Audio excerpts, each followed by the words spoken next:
Qu'il s'agit de marques emblématiques telles que Google, Facebook, Uber, Alibaba ou de sociétés de biotechnologie, d'énergie renouvelable, etc., le capital risque a financé et soutenu certaines des entreprises les plus influentes de l'économie mondiale actuelle. Toutefois, parallèlement à ces succès fulgurants, le capital risque a également été au cœur de certains des échecs les plus spectaculaires de la finance moderne. Depuis l'éclatement de la bulle technologique au début du millénaire, jusqu'aux valorisations fantaisistes de nombreuses licornes. Ce caractère hit or miss, tout ou rien, de l'investissement en capital risque alimente à la fois les mythes de l'industrie et le biais décisionnel sur le terrain des investisseurs en capital risque. Bonjour à tous, c'est HD, j'espère que vous avez passé de très bonnes fêtes de Noël, je vous souhaite à tous une excellente année et aujourd'hui on se retrouve pour une nouvelle vidéo qui est sur le thème suivant, qu'est-ce que le venture capital ? Le sommaire de la vidéo d'aujourd'hui se divise en 5 parties. Dans la première partie, on va voir la définition du venture capital. Dans la deuxième partie, on va voir les acteurs du venture capital et on verra qu'il n'y a pas que des fonds. Dans la troisième partie, on abordera les missions que l'on effectue lorsqu'on travaille dans le venture capital et plus précisément quand on est un analyste en venture capital. Dans la quatrième partie, on verra les différents postes que l'on peut occuper dans ce secteur. Et la cinquième et dernière partie va être liée aux sources, donc les sources de fonds alternatives au venture capital. Et donc passons à la première partie de cette vidéo directement. Il n'y a plus d'intro comme dans les anciennes vidéos. C'est une nouvelle année, donc je vais essayer de changer un petit peu mon montage et la manière dont j'effectue mes vidéos. Les fonds de venture capital ou capital risque en français sont des investisseurs minoritaires qui parient sur la croissance future d'une entreprise en phase de démarrage. Malgré l'absence de participation majoritaire donc au sein de sociétés, ces fonds-là de venture capital sont vraiment très actifs et utilisent leur capital, leur expérience, leur réseau, leurs connaissances pour soutenir et développer les jeunes entreprises. Et leur engagement actif peut vraiment être un élément essentiel dans la réussite d'une startup. Je pense qu'une majorité d'entre vous est familière avec la notion de startup. Néanmoins, voilà, je peux peut-être redéfinir un peu les termes et ça vous permettra d'avoir une vision peut-être un petit peu plus claire dans quels actifs les fonds de venture capital investissent. Par actif, je veux dire dans quel type de société. Donc, une startup peut être soit une entreprise vraiment en phase de démarrage avec une historique d'exploitation qui est quand même très faible, très limitée. Donc concrètement, c'est-à-dire un entrepreneur avec une idée et par exemple une présentation PowerPoint. Ou alors ça peut être une entreprise en phase avancée avec une activité en croissance vraiment rapide. Donc forcément, en fonction des différentes sociétés, le ticket, c'est-à-dire le montant que le fonds de venture capital va investir dans la société, sera différent. Si, entre guillemets, c'est un entrepreneur avec seulement une idée et une présentation PowerPoint, il va peut-être demander seulement quelques milliers d'euros, dizaines de milliers d'euros, peut-être parfois quelques centaines de milliers d'euros, mais ce sera un peu plus rare. Alors que si c'est une société qui a quand même un historique un peu plus développé, avec une croissance fulgurante, là, elle sera en mesure et avoir plus de crédibilité pour demander des centaines de milliers d'euros, voire plusieurs millions d'euros. Donc j'ai fait un petit peu des recherches concernant le taux de succès des investissements réalisés par le fonds de venture capital et je suis tombé sur quelque chose qui est quand même assez entre guillemets impressionnant. C'est le fait que les recherches montrent qu'en moyenne, 2/3 des investissements réalisés par un fonds de venture capital perdent de l'argent. Ce qui montre que forcément, et c'est la stratégie utilisée par plusieurs fonds comme par exemple Kima Ventures, l'objectif c'est vraiment d'investir au sein de plein de sociétés différentes car vous allez avoir un taux d'échec très élevé et il va seulement, entre guillemets bien sûr, vous suffire d'une ou deux sociétés qui marchent extrêmement bien afin de compenser les pertes réalisées sur vos précédents investissements qui eux ont échoué. Car oui, il se peut qu'un fonds de venture capital investisse des centaines de milliers d'euros dans une société et que sa valorisation fasse x10, x100, parfois même x1000, mais c'est vraiment très rare. Et donc forcément que cet argent-là investi compense tous les échecs qui auront été préalablement effectués. Maintenant, on va parler un petit peu du financement. Je pense que de toute manière, c'est vraiment le cœur du venture capital, le fait d'apporter des fonds aux startups. Ce qu'il faut savoir, c'est que le financement, donc du venture capital, arrive entre guillemets au sein de différentes étapes de la société. Normalement, je devrais faire afficher un graphique par là, sûrement, qui vous montre en gros les vraiment 3 grandes étapes de la société pendant lesquelles les fonds de venture capital investissent. Le premier tour d'investissement, on l'appelle le seed. Le seed, ça signifie graine en anglais, et donc c'est en quelque sorte une métaphore pour vraiment montrer que la société est à un stade vraiment, on va dire, initial, de début de développement. Et là, pour recevoir des fonds de la part d'un venture capital, il faut que celle-ci ait réalisé un POC. Un POC, c'est un acronyme pour Proof of Concept. Donc à ce stade-là, il s'agit d'avoir un concept de produit ou de service et des financements sont donc nécessaires pour monter des études de faisabilité, donc de tester un petit peu son produit ou son service sur le marché, de définir aussi les marchés qui sont pertinents, de formuler un business plan et donc de développer un prototype et de l'affiner au fur et à mesure de ces différentes phases de test. Une fois le produit testé et fini, il faut s'assurer d'avoir vraiment de construire plutôt une base de clientèle très solide afin de réaliser du profit et de devenir assez constant au long terme. Après, il existe d'autres tours de table pendant lesquels les startups, les sociétés très jeunes peuvent aussi lever des fonds via des fonds de venture capital. Généralement, dans les médias, vous allez pouvoir entendre ce qu'on appelle série A, série B, série C, etc.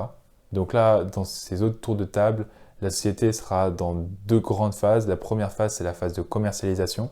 Donc à ce stade-là, les entreprises s'attachent vraiment à affiner leur offre, à développer les fonctions de vente et de marketing et à compléter les capacités manquantes au sein de l'équipe de gestion, raison pour laquelle généralement elles lèvent des fonds car elles n'ont pas l'argent nécessaire pour recruter les bons talents leur permettant de grandir.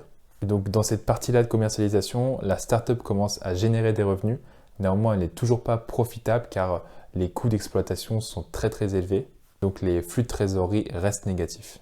Et la troisième et dernière phase pendant laquelle une société peut lever des fonds via les fonds de venture capital, c'est la phase d'expansion. Et donc là, à ce stade-là d'expansion de la société, la startup connaît vraiment une croissance exponentielle et est sur le point de réaliser des bénéfices, voire même d'atteindre un seuil de rentabilité. Mais néanmoins, généralement, ces bénéfices-là sont directement réinvestis dans la société qui consomme énormément de cash et donc pour vraiment continuer de la faire grandir d'une manière assez exponentielle et fulgurante, une société peut avoir besoin des fonds d'un fonds de venture capital afin vraiment de l'accompagner dans sa croissance. Là, vous avez sûrement pu le remarquer, je parle de financement, donc je parle que de l'apport de fonds par un fonds de venture capital. J'utilise beaucoup le mot fonds, mais bon, c'est pas très grave. Mais il ne faut pas oublier aussi qu'un fonds de venture capital n'apporte pas bien sûr que de l'argent, apporte bien sûr une expertise et des conseils tout au long de l'accompagnement de la société. Alors maintenant, passons à la seconde partie de cette vidéo qui est liée aux acteurs. J'ai distingué deux types d'acteurs différents, donc comme je l'ai mentionné un petit peu en introduction. Tout d'abord, les fonds d'investissement de venture capital. Donc vraiment, ça c'est classique, ce dont je fais que de parler depuis le début de la vidéo. Là, il y a des grands noms en France, comme par exemple Kima Ventures, j'en ai un petit peu parlé. Il y a Partech, ID Invest, Serena, Elaya, BPI France. Bref, j'en passe, il existe vraiment une multitude d'acteurs qui sont extrêmement actifs dans le financement de startups françaises, voire même européennes. Et le second type d'acteurs que j'ai identifié, c'est ce qu'on appelle les acteurs corporate.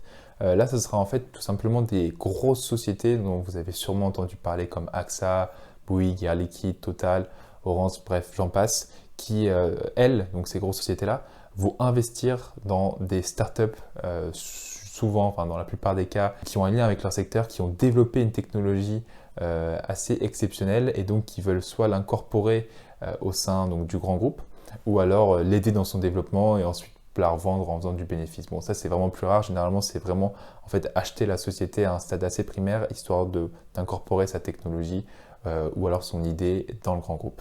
Car en effet, ça peut coûter moins d'argent à ces grosses sociétés-là d'acheter directement une idée, une technologie, plutôt que de développer en fait en interne cette idée ou cette technologie. Voilà, maintenant parlons des missions que l'on effectue lorsqu'on travaille en venture capital. Pareil, là j'ai identifié trois types de missions différentes qui sont liées à différentes phases en fait, tout simplement, du fonds de venture capital. La première type de mission, c'est lié au sourcing. Donc par sourcing, je veux dire que forcément, le fonds de venture capital va constamment être là pour identifier les startups au sein desquelles investir, donc identifier les futures pépites, les futures licornes. Et donc là, les tâches quotidiennes, ça va être examiner des business plans des startups, rencontrer des investisseurs, effectuer des conférences sur différents secteurs, etc., etc. Le deuxième grand type de mission, ça va être lié à la phase de négociation, de due diligence, de valorisation de startup. Donc là, ça va être une fois avoir identifié une société ou alors plusieurs sociétés dans lesquelles investir, le fonds de venture capital va réaliser donc toute cette phase-là de due diligence, d'études de marché, vérification des KPIs, des références émises donc, par les fondateurs. Il va y avoir aussi donc, forcément dans la phase de due diligence l'intervention d'avocats, parfois d'auditeurs, etc., etc. Et donc l'objectif, c'est de voir s'il n'y a pas une anguille sous roche et de vraiment, on va dire, challenger un peu l'idée et la technologie, enfin si c'est une technologie développée par la startup. Et la troisième et dernière phase, c'est la phase que j'ai appelée de monitoring. Donc là, en fait, ça va être une fois que le fonds d'investissement, le fonds de venture capital aura investi au sein d'une startup, il va y avoir donc un suivi du conseil d'administration. Donc en fait, les partenaires ou alors les personnes qui travaillent dans le fonds de venture capital vont avoir un siège dans le board. Le board, c'est en quelque sorte de l'actionnariat en fait, de la startup et va pouvoir émettre son avis sur différentes stratégies, sur le développement de telle ou telle technologie, etc. etc. Donc ça va vraiment être le management des startups. Ça va être aussi, comme j'ai dit, des conseils qui vont être donnés, que ce soit sur les dépenses clés, aussi sur l'acquisition de nouveaux clients, sur le développement géographique, etc. etc. Et ça va être aussi parfois sur l'acquisition d'autres sociétés. Donc l'accompagnement de startups si elles veulent se développer en faisant de la croissance externe et donc tout ce qui a été aux fusions-acquisitions. Donc là, ça va pas être pour une société qui vient d'être créée ou si juste une personne a une idée, une présentation PowerPoint, ça va plus être si celle-ci a vraiment connu une grosse croissance et donc est assez solide, on va dire, financièrement. Enfin, ça va pas être pour toutes les sociétés de faire de la croissance externe.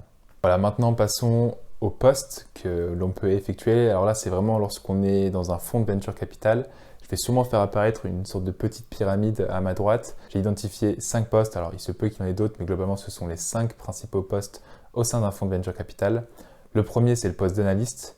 Donc là, ça va être vraiment filtrer les opportunités entrant, effectuer des analyses financières des sociétés, de la valorisation, effectuer des recherches de marché, vérification des KPIs, etc. etc. Ces tâches-là vont être partagées avec l'analyste et le grade d'au-dessus qui est ce qu'on appelle l'associate ou le senior associate. Ensuite, le grade d'au-dessus, c'est ce qu'on appelle le principal. Principal, donc lui va diriger par exemple les équipes de due diligence en interne et externe, va vraiment avoir là plus, donc un peu comme le M&A, au fur et à mesure on va monter, il y aura plus une phase de commercial qui va prendre le dessus sur une phase de production, de recherche, etc. Et donc là, ça va être plus une phase où on va démarcher les entrepreneurs, essayer vraiment d'identifier une future cible, donc globalement de développer le réseau du fonds pour lequel on travaille. Le stade d'au-dessus, là, c'est lorsqu'on devient partner / managing partner, et donc on va siéger au comité d'investissement. Le comité d'investissement, c'est en fait lorsque justement le principal, par exemple, aura identifié une startup dans laquelle investir, il va demander à ses senior associates et ses analystes d'effectuer des recherches, de présenter, de monter un dossier et va le présenter ensuite au comité d'investissement pour tout simplement qu'il valide oui ou non le fait d'investir dans une société. Le managing partner va aussi, comme j'en ai commencé un petit peu à en parler, surveiller les positions, donc les participations, en siégeant au conseil d'administration et au comité stratégique de plusieurs startups. Et le dernier grade, alors je l'ai mis au-dessus du managing partner, c'est pas du tout obligé au-dessus, je dirais plutôt que c'est un grade supplémentaire, je ne pourrais pas trop le positionner sur la pyramide, c'est ce qu'on appelle l'operating partner ou l'entrepreneur in residence. Et là, il s'agit plus soit d'un entrepreneur qui a réalisé vraiment, enfin un entrepreneur en série, c'est-à-dire qui a monté plusieurs sociétés, qui les a vendues, et donc qui aura vraiment une expérience très très élevée, qui va rejoindre un fonds de venture capital afin d'apporter son expérience, et donc ça a vraiment sa connaissance d'un secteur en particulier. Et il peut aider le fonds sur une multitude de sujets, que ce soit aussi sur le recrutement de personnes, afin d'identifier les bons profils, sur l'identification de cibles, et aussi le fonds va pouvoir bénéficier de son réseau, car généralement quand on est un entrepreneur et qu'on a réalisé, qu'on a monté plusieurs sociétés, forcément on a un réseau qui est quand même très développé. Et maintenant passons à la 5e et dernière partie de cette vidéo qui est liée aux alternatives aux fonds de venture capital. Donc je vous rassure, il n'y a pas que les fonds de venture capital qui peuvent financer des startups. Il existe plusieurs alternatives qui sont les suivantes. J'en ai identifié 3, j'imagine qu'il en existe d'autres, mais je pense que ce sont les 3 principales alternatives. La première, c'est ce qu'on appelle les business angels. Donc là, eux, en fait, ça va être des personnes très fortunées qui investissent donc leur fonds personnel à un stade très précoce ou idée de développement. Donc en fait, concrètement, ça va être un entrepreneur qui va aller contacter une personne très très riche, comme par exemple Xavier Niel, même s'il a son fonds Kima Ventures, mais bref, prenons l'exemple de Xavier Niel, même s'il n'est pas très bon, il va lui dire, écoute, j'ai une idée, est-ce que tu ne voudrais pas financer, je te donne 15% de mon capital contre X milliers d'euros, voire millions, même si c'est assez rare. Et cette personne va donc agir comme un business angel et peut placer certains de ces fonds-là. Et généralement, ces personnes-là, donc ces business angels, sont soit d'anciens entrepreneurs ou d'anciens chefs d'entreprise et investissent dans les secteurs qu'ils connaissent très bien. Et donc pareil qu'un fonds de venture capital, en plus d'apporter des fonds et donc d'aider une startup d'un point de vue financier, il peut aussi apporter son conseil et son expertise sectorielle. La seconde alternative, ce sont les incubateurs et accélérateurs. Donc là, ça va plus être vraiment l'accompagnement de startups d'un point de vue humain / conseil opérationnel. Il y aura peut-être certains incubateurs qui peuvent accompagner les sociétés en apportant des fonds, mais ça ne sera jamais à des niveaux, on va dire, qui peuvent égaler ceux des business angels, ou alors très rarement, ou alors ceux des fonds de venture capital. Mais c'est un autre type d'accompagnement, mais qui est aussi très très précieux. Il y a énormément de startups qui ont commencé en intégrant un incubateur ou un accélérateur, et donc c'est surtout à ne pas négliger. Et donc la troisième et dernière alternative au fonds de venture capital, ce sont les corporates, et ça, j'en ai déjà un petit peu parlé lorsque j'ai présenté les différents acteurs du venture capital.